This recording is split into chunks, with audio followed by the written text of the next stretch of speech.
আছি আমরা little magazine মেলায়। আজকে থার্ড দিন, ভীষণ মজা হচ্ছে, আনন্দ হচ্ছে এবং অবশ্যই বই তো যাচ্ছেই, বেরোচ্ছেই। আমি একবার মেলাটা পুরো দেখিয়ে নিই।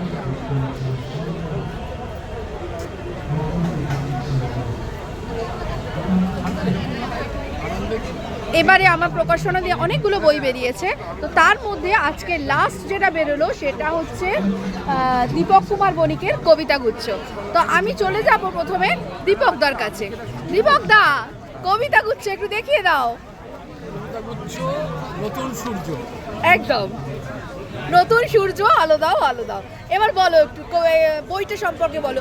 হঠাৎ করে না, উনি আগে থেকেই লেখালেখি করতো, কিন্তু একটা বই করার ইচ্ছা সেইটা কবে থেকে হলো? না, বই করার ইচ্ছে আমার নয়, বই করার ইচ্ছে তোমাদের। তোমাদের জন্য আমার বই বেরিয়েছে। একদম তুমি এবং পারিজাত একদম একদম যে উৎসাহ নিয়ে আমাকে এইভাবে প্রজেক্ট করেছো, একদম তার জন্য আমার মানে প্রাণ ভরা ভালোবাসা এবং কৃতজ্ঞতা। এবং এই যে অনামীদের নিয়ে বই প্রকাশ করার যে প্রবণতা বা সাহস, এটা দেখানোর জন্য তোমাকে মানে ভীষণভাবে জানাচ্ছি। অসংখ্য অসংখ্য ধন্যবাদ। এইভাবে তোমরা লিখতে থাকো আর আমি বই বার করতে থাকি। অনামীদের নিয়ে তো সবাই লাফালাফি করে। একদম একদম। হ্যাঁ, রিটাকে নিয়ে আমরা সবাই লাফালাফি। তো আমি প্রচ্ছদটা দেখিয়ে নিই, ভীষণ সুন্দর। অবশ্যই পাওয়া যাবে 300, হ্যাঁ পাওয়া যাবে সাজবাতি 357 নম্বর টেবিলে। আমি এবার চলে যাব কৌশিকদার কাছে। হ্যাঁ, সাজবাতির সামনে। নমস্কার, আমি এখানে আমার মালিক প্রজ্ঞা পারিজাতের আদেশে দাঁড়িয়ে আছি। হ্যাঁ, এই দেখুন আমার হাতে কতগুলো বই, সবই প্রজ্ঞা পারিজাতের বই নয়, আমারই বই। হ্যাঁ, কিন্তু আমি কবিতা লিখি না, লিখে পারি না, কিন্তু এবার ঠিক করেছি অনেকগুলো বই বেরিয়ে গেছে। আর না বার হলেই ভালো, বার হলে পরেই প্রকাশকদের পেছু পেছু ঘুরতে হয়, বহুত ঝামেলা। এর থেকে বাবা আমি স্বাধীনভাবে ঘুরি, এখন অবশ্য প্রজ্ঞা পারিজাতের পেছু পেছু ঘুরি। ফলে আমার দ্বারা আর কিচ্ছু হবে না। একটা কবিতা প্রজ্ঞা পারিজাত আমাকে প্রিন্ট আউট দিয়েছে, পড়তেই হবে।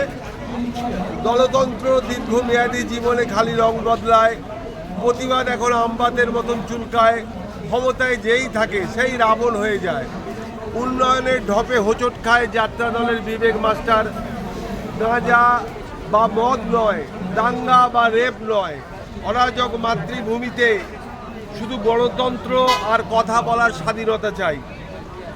সক্রেটিস বলেছিলেন তিনি জানেন, তিনি কিছুই জানেন না। আর এদিকে চায়ের দোকানের বেঞ্চিতে আলোকিত করে বসা সব জানতা পবিত্র পাপীরা, রাস্তায় কুকুর কাক ও আবর্জনা বাড়ছে, আর এদিকে কাজের বদলে অকাজ, শান্তির বদলে সন্ত্রাস, উন্নয়নের বদলে করের টাকায় ক্ষয়রাতি বাড়ছে। দলতন্ত্রের দীর্ঘমেয়াদী জীবনে খালি রং বদলায়, প্রতিবাদ এখন আমবাদের মতো চুলকায়।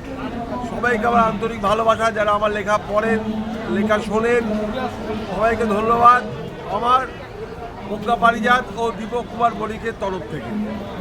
অসংখ্য ধন্যবাদ।